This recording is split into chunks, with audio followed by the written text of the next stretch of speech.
Contrôler l'incertitude mieux que les autres est une source de pouvoir, qu'il s'agisse de stratégie, de négociation commerciale ou encore de construction de sa carrière. Se pose alors la question de savoir ce qui sera incertain demain, qui pourra en avoir un contrôle et comment il l'exercera. Mais se pose aussi la question de savoir ce qui ne changera pas et sur quoi s'appuyer. Pour ce qui ne changera pas, c'est facile. La nature humaine, qui restera égoïste et imprévoyante, la nature sociale, qui voit à court terme, la nature politique et géopolitique, qui sera aussi à court terme, souvent populiste et asservie à des intérêts limités. Les pirates, qui trouveront toujours des moyens de voler et tuer, etc. En d'autres termes, ne soyez pas idéalistes sur le futur. Pour voir ce qui changera, il faut peut-être d'abord arrêter de suivre certains influenceurs qui ont presque toujours tort, car ils sont soit bloqués dans le XXe siècle, comme les économistes ou les financiers, soit branchés sur Utopia, comme les apôtres aveugles de l'IA ou le technosolutionnisme. Il faut peut-être mieux écouter certains influenceurs, comme les scientifiques notamment, de l'écologie ou de la biologie, des neurosciences, de la démographie, de la physique, de la sociologie. Ils nous avertissent et le font avec des faits solides.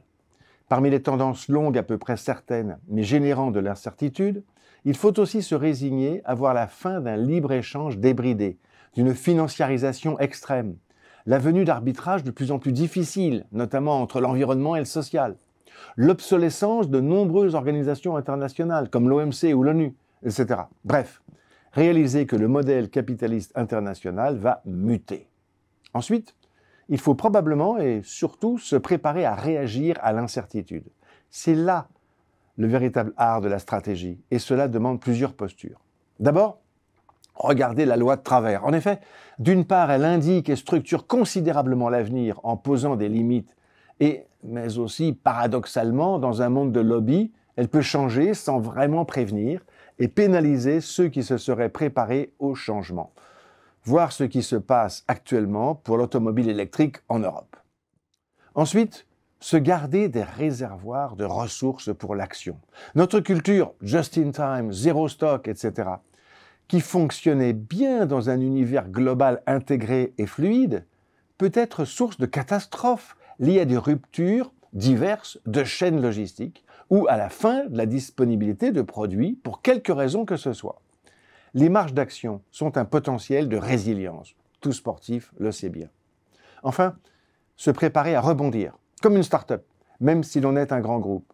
Pour cela, il faut voir loin et agir proche en ayant une vue à long terme sur les tendances longues, certaines, même s'il y aura toujours des hauts et des bas dans la pratique, comme la transition écologique. Et, simultanément, une vue à moyen terme sur les éventualités d'avoir à pivoter. Avec la transition environnementale, beaucoup d'entreprises vont entrer dans le dur et réaliseront qu'il ne s'agit plus de changement à la marge, mais de changement de business model, qu'il faut dessiner de nouvelles trajectoires. L'exemple de l'industrie automobile est significatif des virages à 180 degrés qu'il faut prendre parfois. Mais on le verra aussi sur le transport aérien, les substances chimiques dangereuses, les plastiques, etc. La plupart de ces incertitudes sont en fait des certitudes. Ce n'est pas le quoi, mais le quand qui est incertain. C'est déjà nettement plus gérable et prévisible.